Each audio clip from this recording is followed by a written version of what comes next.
Lleva 31 años viviendo en Nueva York y más de la mitad de su vida dedicada al periodismo. Estudió en la Universidad de Chile con el único objetivo de dedicarse a lo que era su pasión desde niño, las revistas. Por eso, a la hora de hacer la práctica, no dudó en aceptar la oferta de su profesora Elizabeth Subercaseaux y llegó a Revista Cosas. Por más de 3 décadas, Manuel Santelices se dedicó a las entrevistas, primero mezclando personajes políticos como Jaime Guzmán con figuras de la cultura y el espectáculo como Cecilia Boloco, cuyo primer matrimonio le dio a Manuel la satisfacción de lograr el número más vendido en la historia de Cosas. Pero tal como lo fascinaban las revistas, le atraía a Nueva York. Admiraba a Truman Capote, la estética pop de Andy Warhol, Woody Allen, los musicales y la vida cultural que contrastaba con el Santiago de ese entonces. Así, al cumplir 30 años, dio el salto. Dejó a su madre, su hermana y su padrastro y en el año 92 partió a la Gran Manzana. Se convirtió en corresponsal de Revista Cosas y cada una de sus entrevistas a celebridades iba acompañada de una fotografía junto a su entrevistado. Era su sello. Cindy Crawford, Lady Gaga, Valentino, Meg Ryan, por nombrar solo algunos. Y como las revistas eran su pasión, Nueva York fue la puerta de entrada a publicaciones como Esquire, Ocean Drive, Harper's Bazaar o Vogue.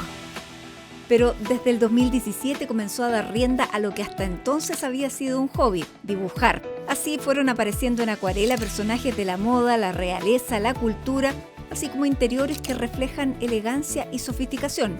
Una estética que desliza una mirada crítica y que comenzó a cautivar a galeristas, arquitectos y grandes marcas como MAC, H&M, Tiffany y Chanel.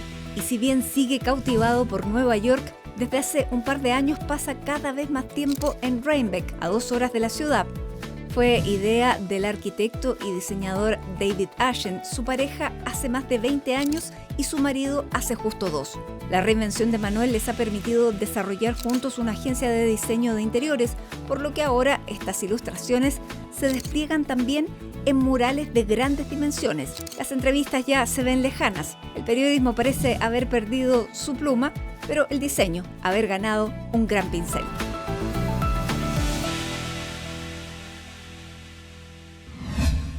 Manuel, muchísimas gracias por recibirnos aquí en tu departamento en Santiago, donde permite tener un ancla aquí en Chile. Viniste en este viaje flat, así que gracias por estar con nosotros. Muchas gracias a ti y a todo tu equipo. Estoy feliz de estar con ustedes. Además, nos había costado tanto. Sí. Manuel, has hecho una vida en el periodismo, pero ahora estás haciendo una nueva vida profesional, cosa que no todo el mundo tiene, entre comillas, el lujo de estar partiendo en la mitad de la vida y con éxito. ¿Qué energía da precisamente eso? Es una energía increíble, porque en el fondo yo me siento súper afortunado, uno, de estar haciendo una segunda carrera, si se puede decir, en algo que amo, que me encanta hacer, que disfruto enormemente. Trabajo en mi casa, estoy con mis gatos todo el día pintando, dibujando y es algo que me encanta. Poder vivir de eso es increíble. Y aparte de eso hay una especie como de energía que en el fondo como que siento un segundo viento, ¿no es cierto?, que te lleva hacia adelante, y eso es súper rico. Y al mismo tiempo es muy distinto empezar una carrera a mediados de los 50, que fue cuando yo empecé, ¿no es cierto? Yo tengo 62 años, entonces empecé que a los 55, por decirte algo, que es cuando la gente ya está pensando en retirarse y en todo eso. Yo empecé esta nueva carrera que me ha llenado de satisfacciones y que aparte de eso uno lo enfrenta de una forma muy distinta. Cuando tienes 30, 40 años, estás preocupado de cuáles son tus goles y qué vas a hacer siguiente, crearte un nombre y ese tipo de cosas. En esta nueva etapa, la verdad, para mí todo es un regalo. Estoy abierto a todas las oportunidades. Hay gente que me dice, ¿quieres hacer un retrato de un perro? Feliz. ¿Quieres ir a hacer una cosa, un evento? Cuando tú hace poco fui a Palm Beach. Entonces me invitó una marca a hacer pinturas para clientes VIP. Hago murales, hago editorial. Entonces todo me parece ahora interesante. El formato grande, porque al principio eran ilustraciones pequeñas. Absolutamente. Entonces es exquisito, la verdad, Matilde. Es una cosa fantástica porque te llena de energía y te produce creatividad y te sientes vivo, que es súper importante. Y vamos a hablar de eso, pero vamos a partir partir con los inicios, esa etapa en que eras competitivo, que querías el golpe. Sí. Vamos al inicio de la revista Cosas. Partiste haciendo la práctica en un lugar que para ti, me imagino, era el soñado para trabajar, apasionado por las revistas. Era el único lugar donde yo realmente quería trabajar. Porque en esa época, no sé si te acuerdas, pero decía revista Cosas y abajo decía chiquitito una revista internacional. Y ese era absolutamente cierto. Era el único medio en ese momento en Chile que enviaba corresponsales afuera a cubrir cosas, que tenía una visión internacional del mundo. Y era una revista, bueno, tú llegaste el año 83 a la revista. Sí. En un momento político, plena dictadura, a ti te llevó Elizabeth Subercaseaux y rápidamente, además, ahí hubo un cambio porque Mónica Comandari asume la dirección de la revista, ¿no? Exactamente. Un poco antes que yo llegara, la Mónica se había hecho directora y dueña absoluta de la revista. ¿Y qué buscaba Revista Cosas? Porque en ese momento de dictadura eran pocos los lugares donde uno encontraba entrevistas políticas.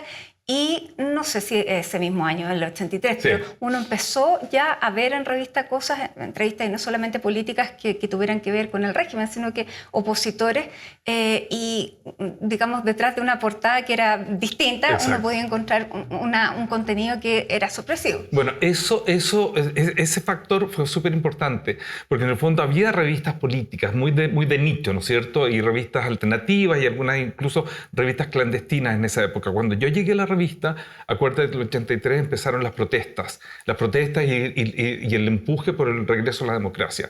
Fue un momento súper interesante para trabajar en periodismo.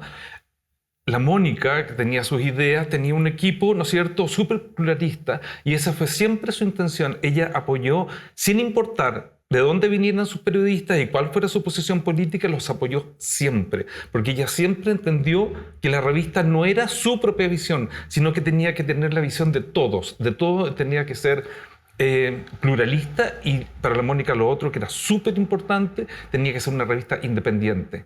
Ella era la dueña de la revista y no dejaba que nadie, ni del gobierno, ni de la oposición, de ninguna parte, de venir a decir qué es lo que tenía que publicar o qué es lo que no tenía que publicar. Y tenía un equipo periodístico de lujo. Tenía un equipo, o sea, la primera vez que yo fui a una reunión de pauta, estaba la Mónica, que la Mónica sigue siendo en muchos modos un personaje importantísimo en el periodismo nacional, pero estaba también Raquel Correa, Elizabeth Subercaseaux, Malú Sierra, André Yuffé. Todos ellos en una... imagínate, yo venía saliendo de la universidad, encontrarme con todos estos personajes. Fue una escuela increíble, de la que me siento muy, muy afortunado de haber sido parte. Ahora, Manuel, partiste, bueno, cuando uno llega hace de todo, sí, pero también partiste haciendo entrevistas políticas. Sí. De hecho, bueno, más tarde, el día que mataron a Jaime Guzmán, tú habías concertado una entrevista. Tenía una entrevista con él. Y me acuerdo, yo venía llegando a Estados Unidos, había ido unos días de vacaciones, ¿no? Sí, y vuelvo y tuvimos reunión de pauta, me dicen, tienes que entrevistar a Jaime Guzmán. Era como la sexta vez que lo entrevistaba y la verdad era un personaje súper complicado de entrevistar porque era tan quisquilloso respecto al uso de cada palabra, entonces era un tipo... Entonces, qué lata entrevistar de nuevo a Jaime Guzmán, y me llama un amigo en la tarde y me cuenta lo que había pasado. Fue terrible, pero fue, claro, en el fondo teníamos asignados en cierto modo sectores. Y mi sector era la derecha, o sea, yo entrevisté a Andrés Alamán, Sergio Nofre Jarpa, Jaime Guzmán, Coloma, toda esa área, y personajes del gobierno. Yo me acuerdo, una de las entrevistas que más recuerdo fue con Ambrosio Rodríguez, que era, no sé, la cara legal del gobierno de Pinochet, y haber tenido la maravilla también era que, como la revista era independiente, y como tenía cierta libertad, porque la Mónica tenía buena relación con el gobierno, tú podías preguntar lo que se te ocurría. Y me acuerdo haber una discusión, pero fuerte, con Ambrosio Rodríguez sobre la diferencia entre justicia y legalidad. Que la ley no siempre es justa. Y cómo usaban ellos esa diferencia. Y en esa época también podían preguntar de desaparecidos, de tortura, y sorprender un poco al entrevistado, ¿no? Sí. Curiosamente... Era un momento, yo creo también que era por el momento que se estaba despertando toda la oposición y estaba despertando los partidos políticos y todo, había cierta apertura. Todavía tenías que enviar las entrevistas al Ministerio de Comunicación, a Dinaco y todas esas cosas, pero tú podías realmente preguntar lo que fuera, porque en cierto modo, cuando tú decías que venía de la revista Cosa, como que la gente no se esperaba que tú le fueras a preguntar sobre los desaparecidos o sobre exiliados políticos y cosas de ese tipo. ¿Y después no te las sacaban? No, curiosamente no recuerdo que me hayan censurado una entrevista. No recuerdo.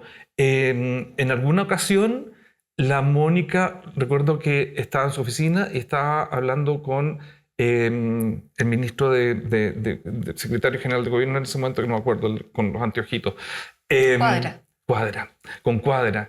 Y la Mónica diciéndole, porque Cuadra había tenido un problema con la Elizabeth Suercaso. Y la Mónica en el teléfono diciendo, esta es mi revista, yo soy la Mónica Comandari, esta es la revista Cosas, aquí nadie me da órdenes. Y colocándole el teléfono. No, tenía un carácter. Claro, porque era el poder del periodismo independiente. Ella sabía quién era y sabía lo que era su revista. Exactamente. Entonces nadie le venía a contar cuentos, era impresionante. Ahora, ¿tú también entrevistaste a la Mónica Madariaga en esa época? Fue una de las primeras entrevistas que hice y era mi primera entrevista política, en el fondo. Entonces llegué y me cancelaron la entrevista. Yo estaba súper nervioso, imagínate. Ella era ministro de Justicia en ese momento. Y tenía entrevista por ejemplo a las 3 de la tarde, me llaman como a la 1 y me dicen, no va a poder hacer la entrevista que iba a hacer en su casa. Yo ya tenía la dirección y dije, voy a hacer como que no recibí el recado. Y me fui igual a la entrevista y toqué el timbre y estaba ahí. Y me recibió igual, así que hice la entrevista igual. A veces uno tiene que, no sé, seguir su instinto nomás. De esa época... ¿Qué te llamaba la atención? ¿O cuál fue de esos personajes el que más te Yo uno de los recuerdos más interesantes que tengo fue haber ido un momento en que Sergio Nofre Jarpa iba a ser precandidato presidencial. Uh-huh. Y estaba embajador en Buenos Aires, o había sido embajador en Buenos Aires. Y él estaba en Buenos Aires y yo fui sin tener nada concertado, sabía que se estaba quedando en el Hotel Plaza y me fui a Buenos Aires, lo esperé en el lobby del Hotel Plaza hasta que apareció. Y me acerqué y le dije, vine y quiero... Y él fue súper amable, me subió a su auto y estuvimos 2 días recorriendo Buenos Aires. Me mostró los lugares que le gustaban y qué sé yo. Y una de las cosas más increíbles fue haber ido a la Casa Rosada. Él se fue a despedir de Alfonsín. Alfonsín en ese momento estaba en sus últimos momentos, estaba absolutamente debilitado, estaba aislado políticamente, o sea, y era tan increíble porque entramos a este salón, había una mesa gigante y estaba él solo, que era era la visión perfecta de este político completamente arruinado, y estaba al fondo. Y ahí estuvimos con Alfonsín y me llevó, o sea, yo no tenía nada que hacer, ahí me llevó Jarpa, invitado acompañándolo ahí a la Casa Rosada. Fue increíble, increíble. Bueno, Jarpa también era uno de los personajes claves dentro de la transición. Absolutamente. Sí. Manuel, bueno, pero el fuerte también, porque ahí, claro, se mezclaban todos hacían un poco de todo, entrevistas políticas te tocaban a ti, sí, tal como a la Raquel Correa. Ahora, pero el fuerte era el jet set. ¿Qué jet set había en esa época en Santiago, en Chile? Chile en ese momento estaba dividido entre 2 personas. O sea, en el fondo, hasta que yo me fui el año 92, de verdad había, o sea, la revista era una revista social. Entonces estaba el jet set social, la Mary Rose McGee, la Julieta Stauroaga, las damas diplomáticas, hacíamos todo este tipo de cosas de vida social, las niñas. Aquí no hay baile de debutantes, pero un poco la revista era el baile de debutantes. O sea, cuando cumplían 15 años aparecían todas en la revista, qué sé yo y todo. Y por otro lado estaba, que no se llamaba farándula en esa época, que en el fondo eran los artistas de la televisión y qué sé yo y todo, y en ese sentido había solamente 2 personas, o sea, la Raquel Argandoña y la Cecilia Boloco. Entre ellas 2 se dividían las portadas de Cosas, en el fondo, era eso. Bueno, cuando la Raquel Argandoña dijo que iba a tener un hijo con o sin libreta, te lo dijo a ti. Me lo dijo a mí, y perdió el trabajo por eso. Y perdió el trabajo por eso. Ella se acuerda siempre. No sé si está enojada conmigo. No está enojada conmigo. Pero fue cosa del momento. Imagínate eso ahora. Ahora, decíamos en la introducción, el número más vendido en la historia de la revista Cosas fue el matrimonio de la Cecilia Boloco con Michael Young, que era este norteamericano, sí, cuando ella recién termina su reinado de belleza y estaba trabajando en la CNN. ¿Cómo fue esa cobertura? Porque tú fuiste a Atlanta. ¿Cómo fue ese momento en que además Chile como que necesitaba una princesa, fue absolutamente de loco, fue absolutamente de locos. Nosotros llegamos a un acuerdo con la Cecilia y fuimos el medio exclusivo que cubrió su matrimonio, en el fondo. Tuvimos 7 revistas seguidas con ella en portada, contando todos los detalles del matrimonio y que sí, todo hasta el día del matrimonio que sacamos esta edición especial. De esas 7 portadas, yo hice 6. Hubo una en que ella fue con Luciano Brancoli a Nueva York a comprar su vestido de novia, a comprar la tela para el vestido de novia, qué sé yo, todo. Esa parte yo no la cubrí, pero el resto la cubrí entera. Desde el primer día hasta ellos dos juntos. Me acuerdo un día fuimos a Reñaca con Tomás Cox, que era el que organizó todo el matrimonio. Y ahí ya estábamos como en la 6ª entrevista, entonces era como, ¿y las servilletas de qué color van a ser? Ya no había mucho más que conversar, pero fue una experiencia realmente increíble porque ella era el personaje en Chile en ese momento y el matrimonio, o sea, es lo más cercano que hemos tenido a un matrimonio real, digamos. Es como, fue en la Recoleta Dominica, cerraron la calle, llegaba toda esta gente, pero la calle llena, todo el barrio repleto de gente detrás de la... fue realmente espectacular, espectacular. Y después cubrí el segundo matrimonio con Menem, digamos, en La Rioja. Fue todo lo contrario, también fue una cosa espectacular, pero en una forma muy distinta. ¿Tú crees que ella esperaba ser primera dama en Argentina? No lo sé.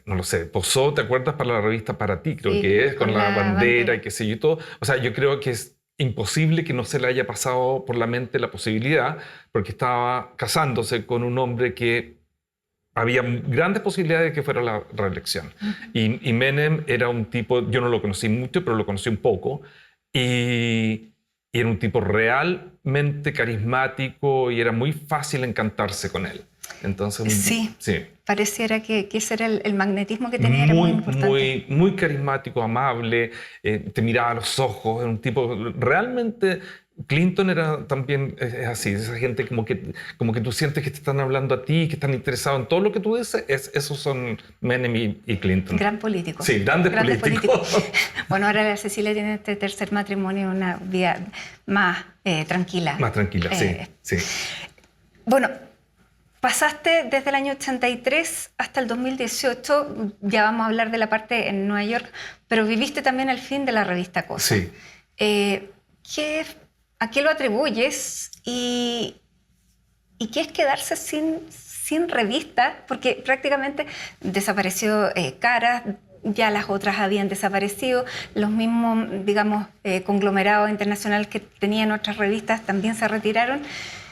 ¿Qué pasó con el papel? Yo creo que fue una triste coincidencia la desaparición de casi todas las revistas en Chile, porque en el fondo estaba la revista Cosas, ¿no es cierto? Y estamos hablando de un tipo especial de revista, ¿no es cierto? Estaba la revista Cosas, que era la revista de la Mónica, una empresa familiar que había tenido, imagínate, 42 años de grandes éxitos. Y por otro lado estaba la revista Caras, ¿no es cierto? Y todo el conglomerado de Televisa, que eran dueños básicamente del resto de todas las revistas. Entonces, las razones por las que desaparecieron unas y otras son muy distintas. Fue una triste coincidencia que pasara al mismo tiempo, entonces quedó esa sensación, se fueron todas las revistas desde Chile. En el caso de Cosas, yo creo que hay varias razones, pero creo que una de las razones fue la insistencia de la Mónica de ser leal con todo su equipo. La Mónica tú tienes que pensar que la revista partió en el año 76 y había gente, cuando cerró en 2018, que había trabajado durante todos esos años, más de 40, la gente se quedaba en la revista Cosa durante mucho tiempo y se quedaba por muchas razones, porque era un lugar fantástico para trabajar. La Mónica era una persona extraordinaria en términos profesionales y humanos, y a la Mónica le costaba mucho deshacerse de gente. Entonces la situación cambió, los equipos deberían, y gente se lo aconsejó, el equipo a lo mejor debería ser más chico, achicar el barco, este barco que llevaba gente, y la Mónica por lealtad, por cariño, a lo mejor no lo hizo. Y no estoy diciendo que esa sea la única razón, ¿te fijas o no? Pero creo que fue una de las razones fue esta lealtad que la Mónica y esta fidelidad que tiene la Mónica con su equipo. Tú tienes que pensar que después del cierre de la revista, ella hizo esfuerzos personales extraordinarios para dejar a todo el mundo lo mejor posible. No sé, creo que hay algo de eso. Y creo también el mundo cambió. O sea, el mundo de las comunicaciones, tú lo sabes, también, incluso para la televisión, para todo ha cambiado. Y en el caso de las revistas ha sido incluso más importante el cambio. La gente adquiere información de una forma distinta, lo visual está en tu teléfono, está en todas partes. Acceder a la información ni siquiera tienes que buscarla, te llega por algún lado. Entonces lo que podía ofrecer una revista en ese momento, una revista como Cosa, no tenía la misma relevancia que tuvo en los años 90, en los 80, en los 2000. Bien, y tú te fuiste como corresponsal, pero eso lo vamos a conversar, Manuel, al regreso de la pausa aquí en CNN Íntimo. Estamos con Manuel Santelices, periodista, ilustrador ahora, así que ya estamos de regreso.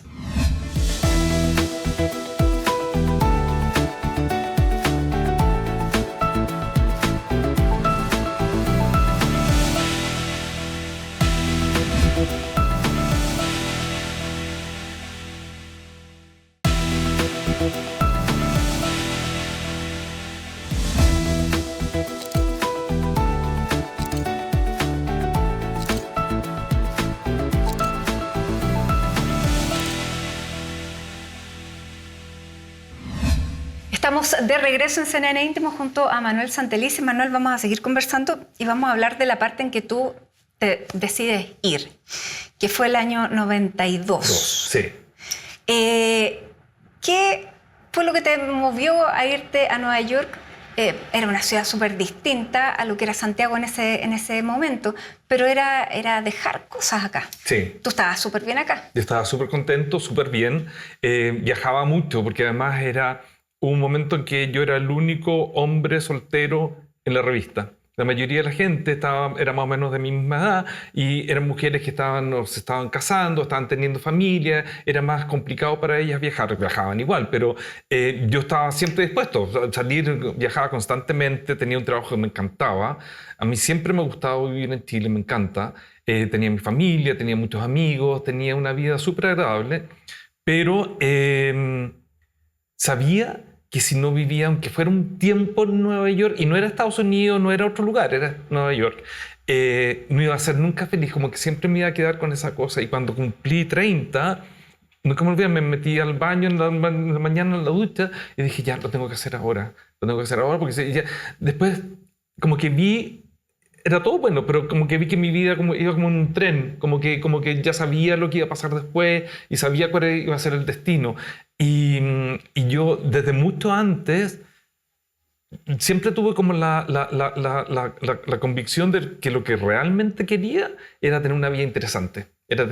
No me interesaba mucho tener plata, había un montón de cosas que no me interesaban. Yo no soy particularmente ambicioso tampoco profesionalmente, como que no era, pero sí quería tener una vida interesante, quería que me pasaran cosas, que tener experiencias y siempre quise vivir en Nueva York. Yo cuando tenía como 11 años, no sé, de repente mi sueño era como Disney, era el palacio, qué sé yo, y eso se transformó en algún momento en Nueva York. Disney era como, pasó a ser Nueva York. Tenía esta imagen de una vida bohemia y glamorosa y no sé, tenía una imagen absolutamente, y Nueva York no me ha desilusionado nunca en ese sentido. Bueno, y llegaste a eso, Manuel, porque ya te fuiste, por supuesto, te fuiste como corresponsal de revista Cosa. Sí. ¿Y qué te encontraste allá? Me encontré con una libertad increíble, me encontré con una felicidad. O sea, arrendé un departamentito en la calle 25, entre la segunda y tercera, estaba como en el 6º piso, tenía que subir hasta arriba y tenía una escalera de incendio y tú podías subir al techo, que era como un techo de alquitrán. Y yo de repente me sentaba, salía de noche, porque además era joven, me encantaba salir y qué sé yo. Y llegaba en la noche, después de haber salido toda la noche, y me iba a esta escalerita y me sentaba en el techo arriba a mirar la ciudad y es mágico, era mágico, absolutamente mágico. Además era estaba joven, estaba lleno de inquietudes. Y no puedo estar más contento de haber tomado esa decisión. O sea, igual fue difícil porque la gente dice, se fue a Nueva York y es increíble. Claro, hay veces que te sientes solo, de repente te enfermas y tienes que ir solo al hospital y de repente no tienes un peso y de repente lo pasas mal por cualquier razón o no encuentras trabajo. O hay un montón de cosas que te pasan como le pasa a todo el mundo en todas partes y estás solo. Pero nunca me arrepentí, nunca me arrepentí. Y lo otro que fue bueno, que en esa época, hoy día a lo mejor es un poco distinto, pero a los 30 años como que la gente, toda la gente, mis amigos, como que se empezaban a sentar, como que ya somos más duros, empieza la familia, empieza, no sé, esta cosa como de crear una vida. Y yo viví todos mis 30 como si hubiera tenido 20. Todos mis amigos tenían 20 años, hacía cosas que hace la gente. Entonces como que extendí mi juventud. Y eso fue maravilloso. Y en un ambiente súper distinto, porque Súper ¿cómo era distinto. tus 20 acá en Chile eran los 80? ¿Cómo era vivir aquí en los 80? Era fantástico, o sea, yo lo pasaba increíble. Yo no tuve, Matilde, yo tengo una especie como, tengo algo que yo encuentro que es bueno para mí, por lo menos, que trato de ser positivo en el sentido de aprovechar todas las oportunidades, de ver, y además tengo algo que a mí me ha servido mucho, que es que yo tengo una pata en el mundo real, pero la otra está en mi propia cabeza. Yo en ninguna parte lo paso mejor que en mi cabeza. Entonces como que estoy constantemente alimentándome del cine, de las novelas que he leído, de las revistas que he visto. Entonces de repente camino por Santiago y la gente me dice, esta ciudad tan fea, que sé. Yo la encuentro increíble porque es como de película. Y ayer me fui caminando, caminé un montón, y de repente veo un balconcito y dice, esto es igual a Londres, ponte tú, o de repente parece Buenos Aires o Tel Aviv, ¿me entiendes? O no, yo encuentro que es súper necesario, hay que ser tonto para no vivir en el mundo real. Tú tienes que estar muy consciente de lo que es el mundo real, los problemas que hay, y tienes que, ojalá, tener una actitud activa frente a esos problemas. Pero también hay que ser muy loco para vivir siempre en el mundo real, porque es imposible, es deprimente. Tienes que tener fantasía, tienes que tener la imagen de que las cosas son más lindas en algún lugar. Qué bonito mirarlo con esos ojos, Santiago, además. Y viviste esta, no sé si era la palabra, no es movida porque la movida es española, pero Nueva York que uno tiene la imagen del Estudio 54, de como esa... No, yo llegué, nunca fui al Estudio 54, pero fui a otros lugares. Fui a Zenón, al Palladium, al The Saint, y qué sé yo, discotecas de ese tipo, CBGB. Y claro, sí, salí. Y además, Nueva York en los 90s fue un lugar mágico, absolutamente mágico. Se me ocurre que haber sido como en los 70. Esta cosa como era un lugar... Cuando yo llegué, lo primero que hice fue cubrir la convención demócrata que fue en Nueva York, en el Madison Square Garden, donde se nominó a Clinton y Gore. Entonces eran estos dos hombres jóvenes. Había un optimismo y una energía en Estados Unidos, y especialmente en Nueva York, increíble. Y eso se terminó abruptamente con el ataque a las Torres Gemelas. Y como que entró esta época como más oscura, más deprimente, más este sueño que había quedado completa. Y después lo que ha pasado después en términos políticos y en términos de... Ha sido terrible, es muy difícil de sobrellevar, en el fondo. Hay una involución, como uno está viendo no solamente... Yo creo que sí, o sea, se siente así por lo menos, se siente así. Y bueno, llegaste en una época donde además aquí veíamos que entrevistabas a las grandes celebridades que uno solamente veía en la pantalla grande y uno decía, ¿y él la entrevistó? O sea, y además estaba la foto, o sea, él sí la entrevistó. Sí. ¿Cómo era llegar a esos personajes? Es súper curioso porque yo soy fanático, como digo, del cine, de la televisión, de las revistas. Me encanta la cultura popular y en muchos términos soy fan. O sea, yo veo a alguien famoso y como que me pongo así. Pero cuando los entrevistaban, como que uno se pone en la cabeza de periodista. Como que he tratado siempre de ser súper profesional. Me preocupo de... Entonces como no recuerdo haber sentido nunca estando en entrevista, esa sensación, estoy frente a alguien súper famoso. En el fondo tú conversas con ellos y se produce una conversación y trato de que sea lo más profesional posible. Yo me preparo mucho para las entrevistas en el sentido de que siempre busco... particularmente con gente famosa que es un poco guardada, que le vayan a preguntar por su vida privada, que yo siempre siento que es la parte menos interesante de gente que hace cosas muy interesantes. Entonces siempre trato de llevar algo para partir la entrevista, algo que les interese a ellos hablar. Si tienen alguna causa que les importe o algún episodio en su vida que los haya marcado, cosas de ese tipo. Pero ponte tú, yo he estado yo 2 veces en la calle en Nueva York le he dicho algo a alguien famoso. La primera vez fue con Woody Allen, que estaba caminando por la Quinta Avenida y él venía así con alguien frente al Metropolitan y le dije I love your films. Y después a Joan Rivers también, un día iba cruzando por Park Avenue ella con un perrito y con un asistente, no sé, y yo venía cruzando la calle por el otro lado y le dije I love you, because I love her. So, bueno, además que en Nueva York pasa eso, que la gente camina por la calle, sí, ese tipo totalmente. de personas. Pero evito hacerlo, o sea, ponte tú, yo nunca me acercaría a nadie en un restaurante o si están en una tienda. No, eso, bueno, pero estar con Madonna. Estar con Madonna fue increíble, o sea, estuve con ella, hubo una entrevista en el Bel Air Hotel en Los Ángeles. Entonces fue una invitación de Warner Brothers. Entonces fui éramos un grupo de periodistas que venía de todas partes del mundo en un press junket y nos juntamos todos en el Hotel Bel Air y ahí tuvimos la entrevista, qué sé yo y todo. Y después, cuando volví a Nueva York, era el lanzamiento de un disco, no me acuerdo el título, pero un CD. Y después hubo un concierto súper chiquitito es un teatro, básicamente en Nueva York, que está medio convertido en discoteca, en la calle 32, ponte tú. Y ahí fue este concierto. Y éramos, no sé, 500 personas, no más que eso. Fue increíble, increíble, increíble. Pero ella transmite ese aire de diva, o sea, de todas las que tú has entrevistado. ¿Ella, diva? No es la más diva que yo he entrevistado. La más diva que yo he entrevistado de lejos yo creo que es Diana Ross. Ella fue la más diva de todas. Porque en el fondo ella estaba haciendo la campaña de MAC, ¿cómo se llama? De MAC Glam, o ¿cómo se llama? Para recaudar dinero para el SIDA. MAC siempre tiene esta campaña con diferentes personas.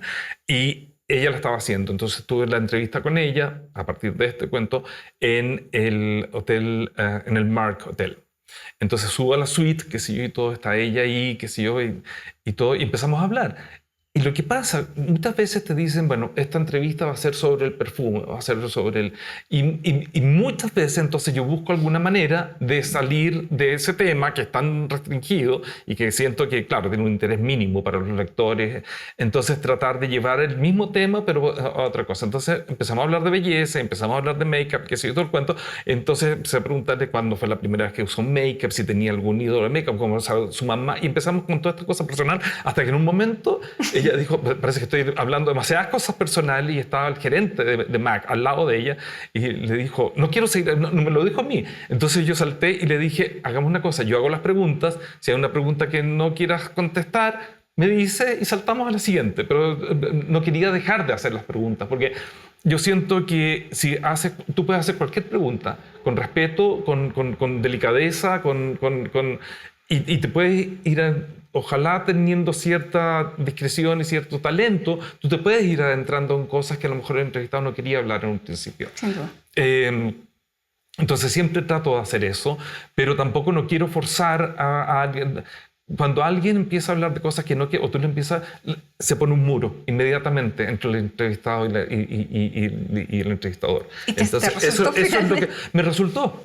Si tú lees la entrevista y la tengo online en alguna parte, es una entrevista súper personal. Lo mismo pasó con Yoko Ono, me pasó un poco lo mismo. Y hablamos de todo y me dijo cosas que yo no esperaba que me fuera a decir. Fue bien impresionante. Bueno, y a Cindy Crawford, que la entrevistaste por los relojes y que esa fue magistral. Cindy Crawford la entrevistamos varias veces y fue tan curioso porque era una cosa con un reloj de lujo en Las Vegas. Entonces llega y me dicen, tienes que mandar las preguntas y también. Era como, vas a tener 5 o 6 minutos, era una cosa, no era ni entrevista, en realidad era un encuentro con ella. Entonces, bueno, entonces me piden las preguntas por adelantado y era sobre un reloj. Entonces dije, no, vamos a hablar del tiempo. Entonces dije, ¿dónde te ves en 10 años antes? ¿Cómo eras 10 años atrás? Pues no sé, le metí en un cuento. Llego a Las Vegas y estaba el encargado de publicidad para Latinoamérica de esta marca y me dice, Manuel, tu entrevista está peligrando porque estás preguntando cosas demasiado personales. Entonces, yo dije, ¿pero qué cosas tan personales? Ella se había casado recién con Richard Gere. Entonces estaba toda esta cosa que tenían terror que le fueran a preguntar por el matrimonio.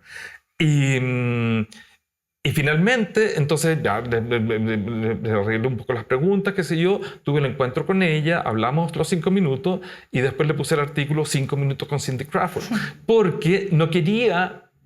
En eso también he sido súper cuidadoso, lo he hecho un par de veces con Antonio Banderas también, puse 10 minutos con Antonio Banderas, porque no quiero que la gente piense que yo voy a una entrevista de 1 hora y resulta que le pregunto 5 preguntas sobre un reloj, ¿me entiendes o no? Entonces como que quiero que quede claro cuál es el setup de la entrevista.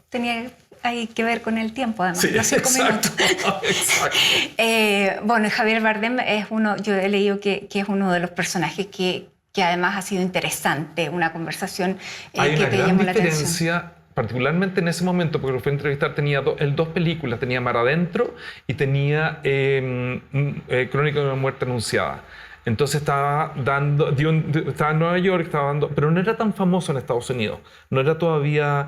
Entonces también había un press junket en un hotel ahí en Park Avenue con la 62 y llega y me dicen, ya Javier está en la pieza 804. Entonces subo a la pieza 804 y abro la puerta y estaba él tirado así como en un sofá solo y entré y empezamos a conversar y el tipo, o sea, es un tipo intenso, es súper inteligente, es súper y ahí hay una gran diferencia entre entrevistar celebridades americanas, norteamericanas de Estados Unidos y las europeas o latinoamericanas. Las norteamericanas están siempre guardadas, están siempre con alguien que los protege. La gente en Europa es mucho más abierta para hablar, son mucho más, no le tienen miedo a los temas, tú puedes hablar de lo que sea, con quien sea y está ok. En Estados Unidos son generalmente están rodeados de managers y más a medida que ha pasado el tiempo, más y más relaciones públicos, publicistas, el manager, todo ese tipo de cosas. Yo cuando llegué recién a Estados Unidos y dije quiero conocer a algunas personas, buscaba en la guía y llamaba a estas personas y me decían ven en la tarde. Bill Blass fue el primero que lo hice, así, busqué Bill Blass, me dije ¿puedo hablar con Bill Blass? Me dice ¿quién lo llama? Le dije soy periodista de la revista Cosas de Chile, imagínate lo que le podía interesar al tipo. Y llega y me dice un momentito y me contesta a él, le digo Mr. Blass, I would love to meet you, me encantaría entrevistarlo. Me dijo ok, hoy día a las 4:30. Ese día a las 4:30 fue a entrevistarlo. Increíble. Ya, gran consejo a la Raquel Correa. Guía de teléfono. Exacto. Guía de teléfono. Bueno, Manuel, vamos a hacer la última pausa y ahora vamos a hablar de esta nueva vida del ilustrador. Okay. Manuel Santelices, que es una renovación y que además empezamos a conocer estas ilustraciones a través de Instagram. Vamos a hablar también de las redes sociales, así que al regreso de la pausa hay más.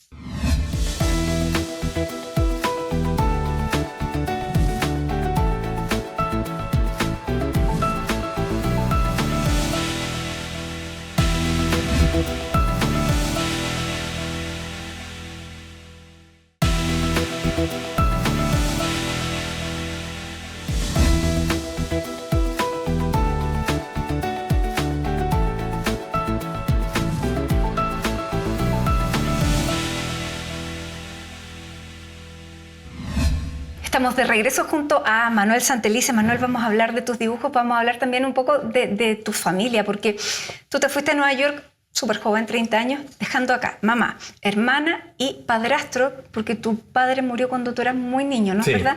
Y tu padrastro ha sido el rol que ha Mi padrastro es mi papá, papá. Es mi papá y yo lo adoro como mi papá. Mi familia, otra de las grandes maravillas que he tenido en mi vida es mi familia. Son súper apoyadores míos, son los adoro, los adoro. A mis papás yo los quiero muchísimo. Ahora que vine unos pocos días, he almorzado todos los días con ellos, los veo lo más posible. Tengo un gran cariño por ellos. Que es otro de los motivos para estar acá. Sí, claro. Y una forma de anclarse, ¿no? Sí, totalmente. ¿Cuán importantes son los afectos en la vida? Para mí son básicos, la verdad. O sea, supongo que para todo el mundo, porque en el fondo yo adoro a mi familia y, como te digo, somos súper achoclonados, somos una familia súper chiquitita, pero somos súper achoclonados, y tengo un grupo de amigos que no son muchos. Yo conozco mucha gente, Matilde, conozco mucha gente, pero así amigos de verdad, tengo pocos. Y para mí son tremendamente importantes porque siento que, no sé, te aportan tanto a la vida, te sientes acompañado, no sé, hay algo en la amistad, en la verdadera amistad, que a mí me parece impagable. Siento que es un lujo tener amigos. Uh-huh. Bueno, y ellos te acompañan desde muy pequeño, ¿no? Sí, algunos me acompañan desde hace muchos años. Fíjate que por un montón de razones, yo creo que la mayor cantidad, o sea, mis amigos así, los más cercanos, fueron después que entre la universidad y después que salí de la universidad. Uh-huh. Y cuando empecé a ser más estaba más adulto, no sé. Antes yo crecí súper tímido, y además de tímido era súper introvertido. Entonces realmente pasé toda mi niñez metido en mi pieza, leyendo, moviendo muebles, viendo televisión. Eso era lo único que hacía. No era sociable. Yo tuve súper pocos amigos en el colegio. En la universidad tuve un par de amigos, pero tampoco no fui tan... Y después, como cuando empecé a trabajar y fui independiente, como que floreció Floreciste tú. Tanto más cómodo, claro, estaba tanto más cómodo conmigo mismo, que podía crear relaciones realmente fuertes y verdaderas. Bueno, y era cuando estabas de chico bien centrado en tu mundo que empezaste a dibujar. Sí, siempre he dibujado. Siempre. De hecho, cuando yo estaba en el colegio, la profesora de arte decía, ya vamos a hacer esto, qué sé yo, esta es la materia que vamos a pasar hoy día. Y él me decía, no, tú dibuja lo que te gusta. Entonces dibujaba mujeres con moda, en el fondo, dibujaba dibujos de moda. Y ella después los guardaba y se los llevaba. O sea, ahora tiene un tesoro. Ahora tiene un tesoro.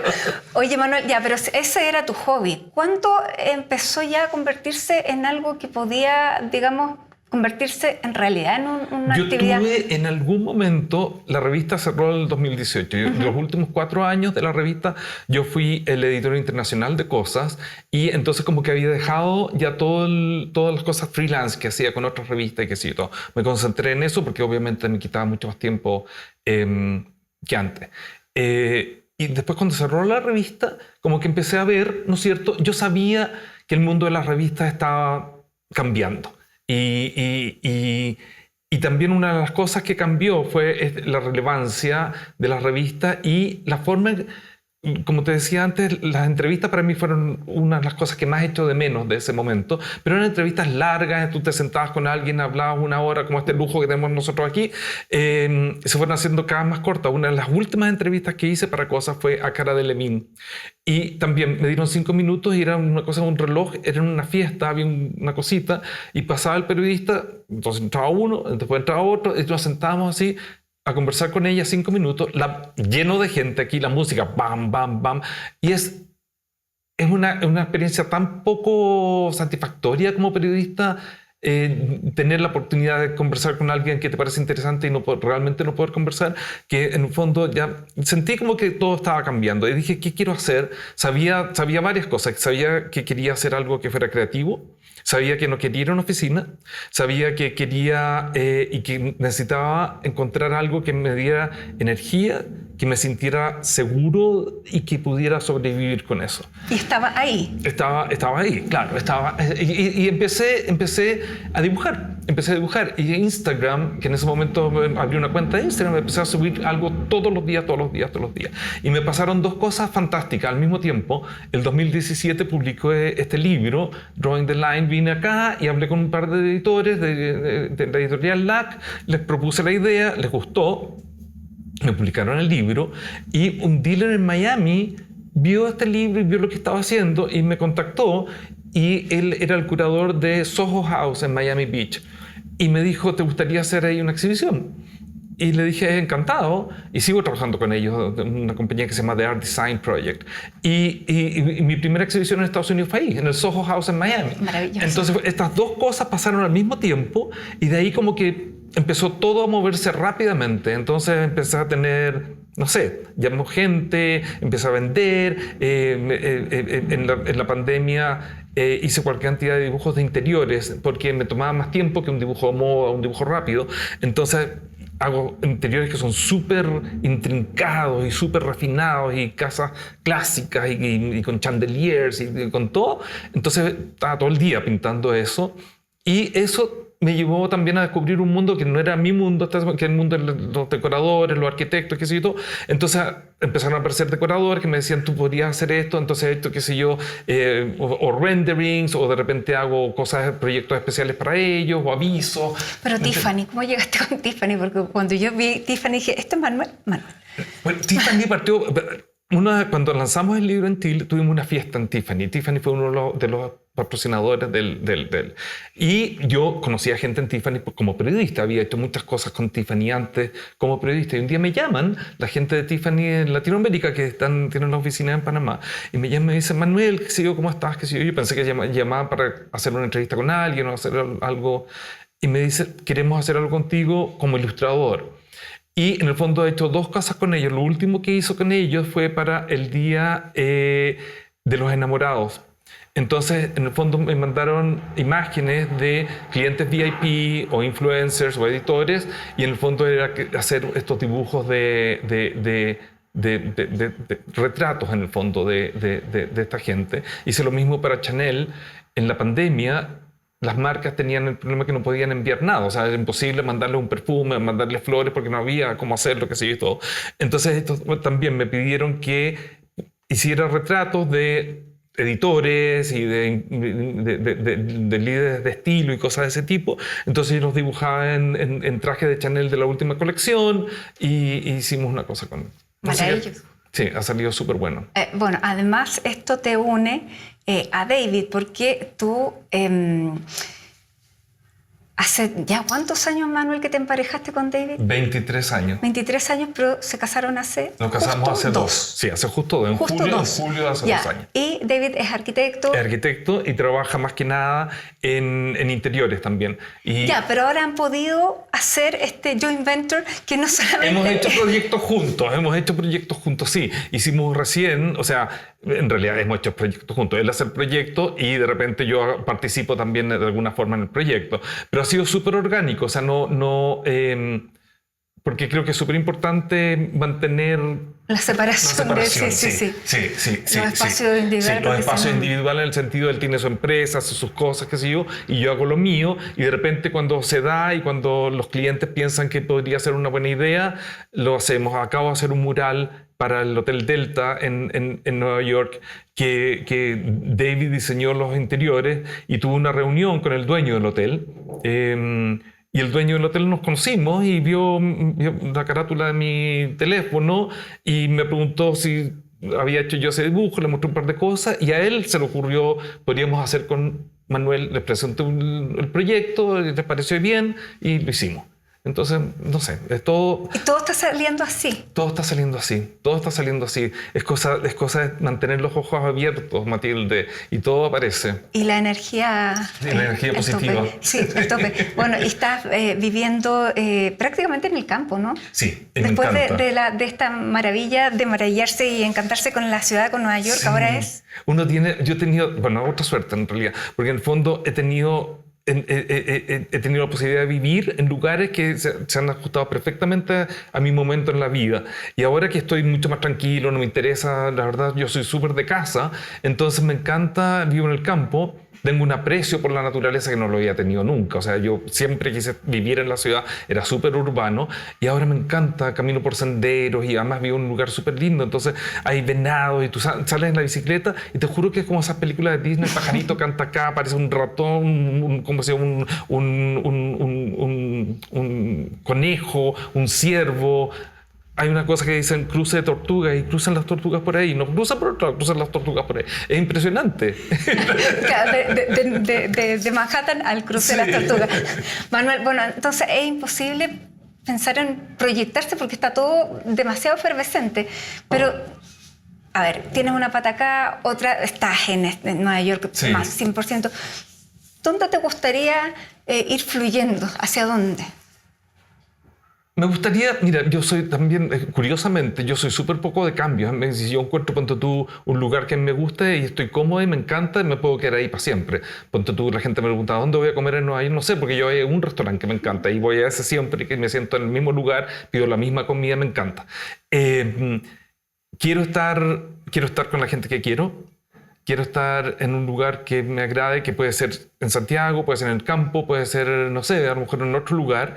Y quiero estar con David, que para mí es mi ancla. O sea, si mañana él tuviera que ir a alguna parte, yo me voy con él feliz. O sea, en el fondo no tengo como una idea fija respecto a lo que me gustaría hacer en el futuro, porque creo que también es un juego un poco inútil. Uno nunca sabe lo que te va a pasar en el futuro. Entonces, como además no solamente, y no estoy hablando de cosas malas, sino también cosas buenas. De repente, no sé, sale algo en Japón que nunca he ido y me encantaría, y a lo mejor me dicen, ¿te gustaría venir a Japón y trabajar en esto? Obvio, feliz. Así que... Abierto completamente, sí. Manuel, muchísimas gracias. Ha sido un tremendo placer conocerte. Igualmente, Martín. Conversar y conocer esta... Que en toda época de la vida se puede partir de nuevo. Esa absolutamente. Absolutamente. Una gran enseñanza para todos. Así que muchas gracias, y a ustedes también gracias por habernos acompañado en esta edición de CNN Íntimo. Como siempre, los dejamos invitados para 7 días más. Chao.